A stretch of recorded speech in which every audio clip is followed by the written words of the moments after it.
Hi everyone, मैं हूं Vivek Singh. Future ITN पे आपका स्वागत है।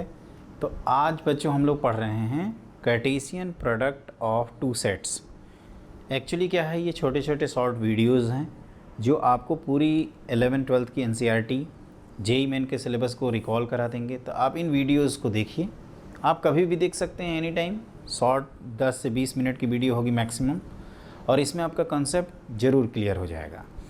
तो इस तरह के वीडियोज़ हमारे चैनल पे मिल जाएंगे आपको। तो एक एक करके हम लोग स्टार्ट करते हैं। तो कार्टेशियन प्रोडक्ट क्या है, इसके पहले हमें सेट थ्योरी की पूरी नॉलेज होनी चाहिए। सेट पढ़ने के बाद हम लोग Cartesian product of two sets पढ़ते हैं। उसके बाद आता है relation, types of relation, equivalence relation, function, फिर कैलकुलस का इंटायर पार्ट्स। उसके बाद आपका आता है वेक्टर 3D, उसके बाद लीनियर प्रोग्रामिंग, प्रोबेबिलिटी। ये तो 12th है। 11th में आपका set theory, obviously, basic mathematics part 1 part 2।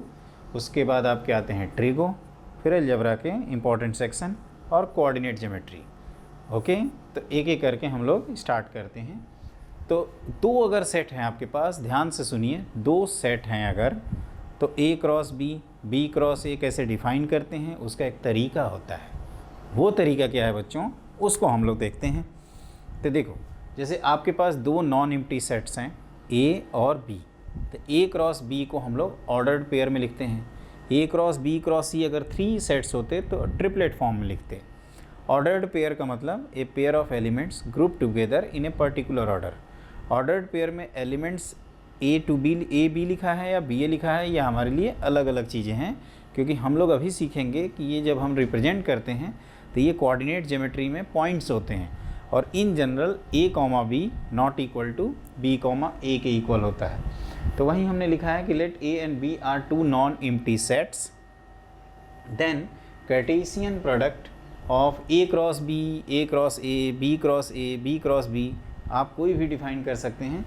A cross B अगर डिफाइन करना हो तो इसका तरीका होता है कि आप क्या करिए, आप इसको लिखिए x, y such that x belongs to A and y belongs to B। ये आपको उतना आसानी से समझ में नहीं आएगा, तो हम इसके लिए एक एग्जांपल बताते हैं। जैसे मान लीजिए आपके पास एक सेट है जिसमें एलिमेंट्स हैं 1 2 3, और एक दूसरा सेट है जिसमें एलिमेंट्स हैं 4 और 5। क्लियर? तो आपको अगर A क्रॉस B लिखना है तो आप क्या करिए, A के जितने एलिमेंट्स हैं उसको B से मैप करिए।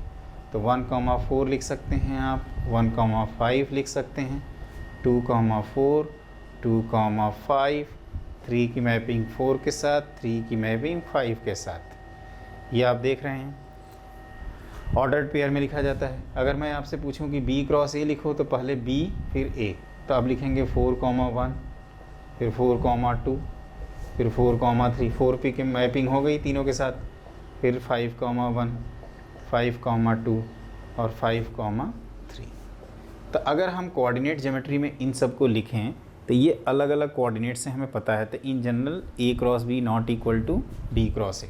वैसे A क्रॉस A भी लिख सकते हैं यहाँ पे, A का खुद की मैपिंग A के साथ तो 1, 1 है ना, यहाँ भी A लिख दो और उससे डील करो, 1, 2, 1, 3, फिर 2, 1, 2, 2, 2, 3, फिर 3, 1, 3, 2 और 3, 3।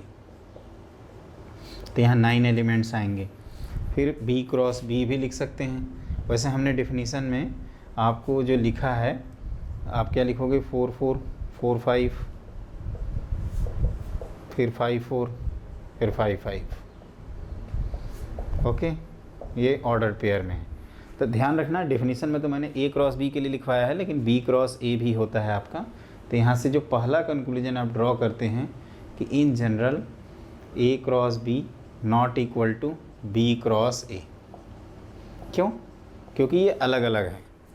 अलग अलग का मतलब कि यहाँ पे एक दो चीज़ें ध्यान रखना होगा बच्चों की, 1, 4 जैसे लिखते हैं और 4, 1 ये अलग अलग पॉइंट्स हैं कोऑर्डिनेट ज्योमेट्री के।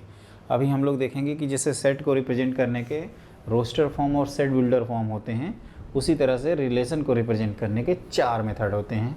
Roster form, set builder form, ये आपका रोस्टर फॉर्म है, हमने पूरे एलिमेंट्स को लिख दिया। Set builder form property wise लिख दिया। एरो डायग्राम जो फंक्शन को हम लोग नॉर्मली रिप्रेजेंट करते हैं, और लास्ट होता है ग्राफिकल रिप्रेजेंटेशन। इनको हम कोऑर्डिनेट ज्योमेट्री के फॉर्म में दिखा देंगे। तो अब हम लोग देखते हैं बच्चों कि यहाँ पे क्या क्या हमें ज़रूरत है। तो पहला पॉइंट ये है कि ए और बी में से कोई भी आपका सेट एम्प्टी हो सकता है, क्योंकि डेफिनेशन में तो वैसे नॉन एम्प्टी लिखा है, लेकिन आप कह सकते हो कि सेट आपका एम्प्टी भी हो सकता है। तो अगर दोनों में से कोई भी एक नल सेट हुआ तो ए क्रॉस बी क्रॉस ए सभी फाई आ जाएंगे। हाँ, ए और बी क्रॉस बी, ए क्रॉस बी और बी क्रॉस ए की बात कर रहे हैं। अगर इन दोनों में से कोई भी सेट इनफाइनाइट हुआ या दोनों इनफाइनाइट हुए तो ए क्रॉस बी और B cross A infinite set आएंगे। और इम्पॉर्टेंट चीज़ ये है बच्चों कि ए और बी में अगर m एलिमेंट्स कॉमन हैं, ध्यान से सुनना, ए और बी में अगर m एलिमेंट्स कॉमन हैं तो ए क्रॉस बी और बी क्रॉस ए में m स्क्वायर एलिमेंट्स कॉमन आएंगे। तो एक दो चीज़ें हैं, इन जनरल अगर नंबर ऑफ़ एलिमेंट्स पहले सेट में m हैं दूसरे में n है तो ए क्रॉस बी में m इंटू n हो जाएगा। तो ये हम लोगों को सारे पॉइंट्स लिखना होगा। तो पहले हमने जो बोर्ड पे लिखा है पहले आप इसको लिखिए, मैं छोटे छोटे पॉइंट्स हैं जिसको मैं बता देता हूँ, है ना। सबसे पहला पॉइंट्स लिखो, नेक्स्ट पॉइंट। तो देखो बच्चों, मैंने कुछ पॉइंट्स बोर्ड पे लिखे हैं। सबसे पहले जो हम बोल रहे थे वहीं लिख रहे हैं कि in general A cross B not equal to B cross A, पहला पॉइंट। दूसरा, अगर ए और बी में से कोई भी अगर एक नल सेट हुआ या एम्प्टी सेट हुआ तो ए क्रॉस बी और बी क्रॉस ए दोनों में से दोनों के दोनों नल सेट हो जाएंगे। वैसे डेफिनेशन हम लोगों ने नॉन एम्प्टी फाइनाइट सेट्स के लिए मेनली पढ़े हैं। लेकिन तीसरा अगर है कि अगर दोनों में से कोई अगर इनफाइनाइट सेट हुआ तो ए क्रॉस बी और बी क्रॉस ए दोनों इनफाइनाइट हो जाएंगे। और लास्ट है कि अगर ए और बी में से m एलिमेंट्स कॉमन हैं तो ए क्रॉस बी और बी क्रॉस ए करेंगे तो m स्क्वायर होंगे, क्योंकि जैसे मान लीजिए 1 2 3 4, एक 1 2 3 5, 3 स्क्वायर 3 एलिमेंट कॉमन है तो ए क्रॉस बी करेंगे बी क्रॉस ए तो 16 जो एलिमेंट्स लिखेंगे उसमें 9 एलिमेंट्स आपके कॉमन दिखेंगे, आप देख सकते हो। क्योंकि जब पहले 3 का जो कॉमन एलिमेंट्स का जो आपस में इंटरलिंक्ड होगा, ऑर्डर्ड पेयर होगा, वो तो कॉमन आएगा। और m अगर एलिमेंट्स हैं दोनों तरफ तो कितने बनेंगे तो m इंटू एम। जैसे पहले में अगर हम लोगों ने पढ़ा है कि पहले सेट में अगर p एलिमेंट्स हैं दूसरे में q हैं तो a क्रॉस b में भी एलिमेंट्स कितने आएंगे p q, और b क्रॉस a में भी कितने आएंगे p q। तो नंबर के सेंस में तो a क्रॉस b और b cross a same elements carry करेंगे, लेकिन वो एलिमेंट्स आपके इक्वल नहीं होंगे, ये आपको ध्यान रखना है। तो ये पॉइंट्स को ध्यान रखिएगा। First, A cross B in general not equal to B cross A, दूसरा नंबर ऑफ एलिमेंट से रिलेटेड पॉइंट है, फिर एम्प्टी सेट से रिलेटेड, इनफाइनाइट सेट से रिलेशन और कॉमन एलिमेंट से रिलेटेड ये पॉइंट्स हैं, ध्यान रखिएगा इसको। अब आते हैं कि इसका रिप्रेजेंटेशन कैसे करते हैं। तो लिखिए रिप्रेजेंटेशन। रिप्रेजेंटेशन के पहले बच्चों ऑर्डर्ड पेयर करके हम एक टर्म यूज़ कर रहे थे। ऑर्डर्ड पेयर का मतलब होता है कि a pair of elements group together in a particular order. Ordered pair, दो एलिमेंट हों एक ऑर्डर में अरेंज हों तो उसको ऑर्डर्ड पेयर कहते हैं। जैसे ए कॉमा बी कॉमा हमारे लिए इन जनरल अलग अलग पॉइंट हैं। इक्वालिटी ऑफ ऑर्डर्ड पेयर, दो ऑर्डर्ड पेयर इक्वल तभी होंगे जब फर्स्ट एलिमेंट फर्स्ट के इक्वल हो जाए और साइमल्टेनियसली सेकंड एलिमेंट सेकंड के इक्वल हो जाए। तो इस पे बहुत सारे क्वेश्चंस बनते हैं, हम लोग आराम से इसको सॉल्व कर सकते हैं। अब आते हैं रिप्रेजेंटेशन पे। तो रिप्रेजेंटेशन में आपके 4 मेथड होते हैं यहाँ पे। Representation of Cartesian product of two sets. तो अगर हम एक एग्जाम्पल के तौर पे ए को लिख देते हैं 1 2 3 और बी को लिख देते हैं 4 5, जो हमने स्टार्टिंग में एग्जाम्पल लिया था, और आपसे कहा जाता है कि कौन कौन से रिप्रेजेंटेशन के मेथड हैं, तो आप पहला कहोगे रोस्टर फॉर्म, जो हम लोग सेट थ्योरी में पढ़ते हैं, जो हमने एलिमेंट वाइज लिखे थे। दूसरा है set builder form, property wise. तीसरा होता है एरो डायग्राम, एरो डायग्राम ये उतना ज़्यादा यूज़फुल नहीं है। और फोर्थ होता है ग्राफिकल रिप्रेजेंटेशन, ग्राफिकल। तो यहाँ पे रोस्टर फॉर्म हम लोग ऑलरेडी पढ़ चुके हैं, जिसमें 9 आपके एलिमेंट्स आए थे, 3 2 6। ए क्रॉस बी अगर रिप्रेजेंट करना हो, set builder form definition wise. Arrow diagram क्या है तो वो मैं एक एक करके यहाँ पे बता देता हूँ।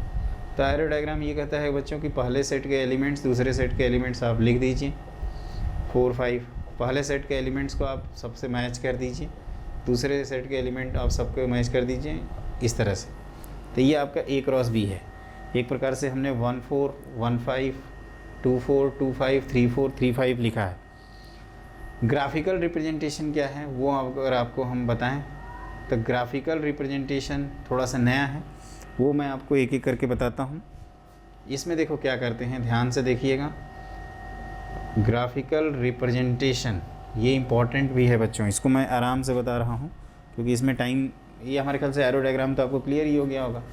ये फंक्शन से मत रिलेट करना, फंक्शन में हम लोग पढ़े हैं कि एक जगह से एक ही एरो होनी चाहिए, लेकिन रिलेशन में आपका एक से ज़्यादा एरो भी चलेंगी, अलाउड है ना। तो एक एक करके मैं आपको बता देता हूँ। ग्राफिकल रिप्रेजेंटेशन जो ज़्यादा ज़रूरी है और आपके एग्ज़ाम में भी आता रहता है। ग्राफिकल रिप्रेजेंटेशन में हम लोग क्या करते हैं कि कोऑर्डिनेट्स प्लेन में ए क्रॉस बी दिखाते हैं। आप क्या करेंगे, ए क्रॉस बी के लिए आप एक्स एक्सिस पे एक एलिमेंट्स लिखिए। तो एक एलिमेंट से आपके 1, 2 और 3। आप क्या करिए, set of parallel lines draw कर दीजिए। x = 1, x = 2, x = 3। ओके, फिर y एक्सिस पे आप 4 और 5 लाइन ड्रॉ कर दीजिए। ये 4 है, ये 5 है। ए क्रॉस बी में ध्यान रखना, x एक्सिस पे आपका a रहेगा और y एक्सिस पे b रहेगा। ये हम 3 को बाद में लिख देते हैं, 2 को साइड में लिख देते हैं। तो ये जो सेट ऑफ पैरेलल लाइंस हैं L1, L2, L3 और ये L1 डैश, L2 डैश, ये जहाँ भी इंटरसेक्ट कर रही हैं उनके कोऑर्डिनेट्स को ही हम लोग ए क्रॉस बी कहते हैं। अगर इन कोऑर्डिनेट्स को आपको लिखना पड़े तो आप क्या लिखोगे वो देखो। तो ये आप लिखोगे 1, 4, ये 1, 5, ये 2, 4, ये 2, 5, ये 3, 4, ये 3, 5। तो ये जो हाईलाइटेड पॉइंट्स हैं, set of all these points, set of all these points represents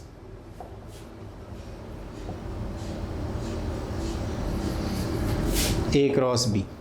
मतलब ए क्रॉस बी लिखना होता है इन सब के कोऑर्डिनेट्स को ही लिख देंगे।